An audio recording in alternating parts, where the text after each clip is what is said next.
வணக்கம். நாம் இப்போது பார்த்து கொண்டிருப்பது சங்ககிரி கோட்டை. இக்கோட்டை சேலத்திலிருந்து 41 கிலோமீட்டர் தொலைவில் உள்ளது. இக்கோட்டை 14ஆம் நூற்றாண்டில் விஜயநகர அரசால் கட்டப்பட்டுள்ளது. அதன் பின் ஹைதர் அலி, திப்பு சுல்தான், பிறகு ஆங்கிலேயர்களால் பலப்படுத்தப்பட்டுள்ளது. இக்கோட்டை கடல் மட்டத்திலிருந்து 2500 அடி உயரத்தில் உள்ளது. இக்கோட்டை முதல் வாயில் புலிமுக வாயில் என்று பெயர் பெற்றுள்ளது. இதன் இரண்டாவது வாசல் கல்கோட்டை வாசல் என்று அழைப்பார்கள். இங்கே மறைந்திருந்து எதிரியை தாக்குவதற்காக வளைத்து கட்டப்பட்டுள்ளது. இங்கே நிறைய மண்டபங்களும் கோட்டையை கட்டிய அரசர்களின் சிற்பங்களும் உள்ளது. இரண்டாவது மூன்றாவது வாசல் இடையில் வீரபத்ரனார் கோயில் உள்ளது.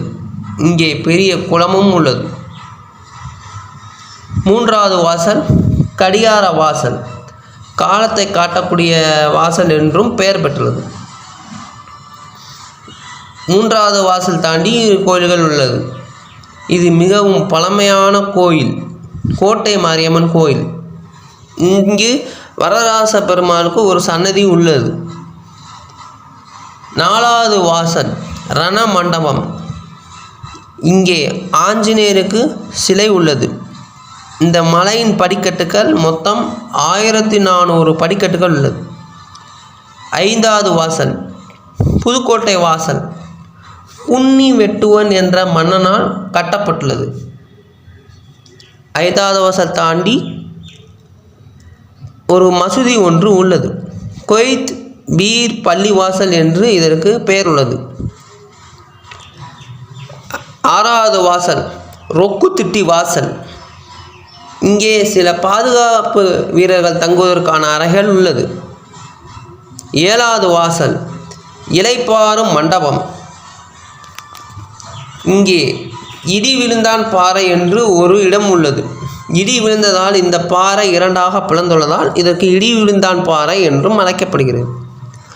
1880ஆம் ஆண்டில் ஆங்கிலேயர்கள் வெடிமருந்து சேமித்து வைக்கும் கிடங்கு ஒன்றும் உள்ளது. எட்டாவது 9வது வாசல் கம்பெனி கேட் என்று அழைக்கப்படுகிறது. 10வது வாசல் சின்ன வாசல், ஓய்வெடுக்கும் அறை ஒன்றும் இங்கே உள்ளது. இங்கே 4 குரங்கு சிற்பம் உள்ளது.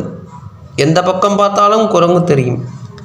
மேலே நிறைய பாறை குளம் உள்ளது. குதிரையை குளிப்பாட்டுவதற்கும் தண்ணீர் குடிக்க, சமைக்க, குளிக்க பயன்படுத்தினர். அதற்கு மேலே சென்னி கேசவ பெருமாள் கோயிலும் ஆஞ்சநேயர் கோயிலும் உள்ளது. இங்கே வருடம் திருவிழா நடக்கும். மேலும் இங்கே ஒரு மசூதி உள்ளது. தஸ்தகீர் மகான் தர்கா என்று அழைக்கப்படுகிறது. இந்த கோட்டை திப்பு சுல்தானுக்கு கீழ் நிறைய வருடங்கள் இருந்தது. இந்த இடத்துக்கு ஆள் இறங்கும் குழி என்று பெயர் உள்ளது. இதில் ஆளை இறக்கி கல்லை மூடி சிறிது நாட்கள் கழித்து அவர்களை வெளியே எடுத்து தூக்கி போடுவார்கள். அவர்களின் பிணத்தை பிணந்தண்ணி கழுகுகளுக்கு இரையாக்குவார்கள். இங்கு நெற்குத்தி மண்டபம் என்று அழைக்கப்படுகிறது. இந்த இடம் நெல்லை சேமித்து வைக்கும் கிடங்கு, எண்ணெய் கிடங்கும் உள்ளது. மாவீரன் தீரன் சின்னமலையை 1805 ஜூன் 31 இங்குதான் தூக்கிட்டு கொன்றனர் ஆங்கிலேயர்கள். இங்கே தோல் உரித்தான் மண்டபம் ஒன்று உள்ளது.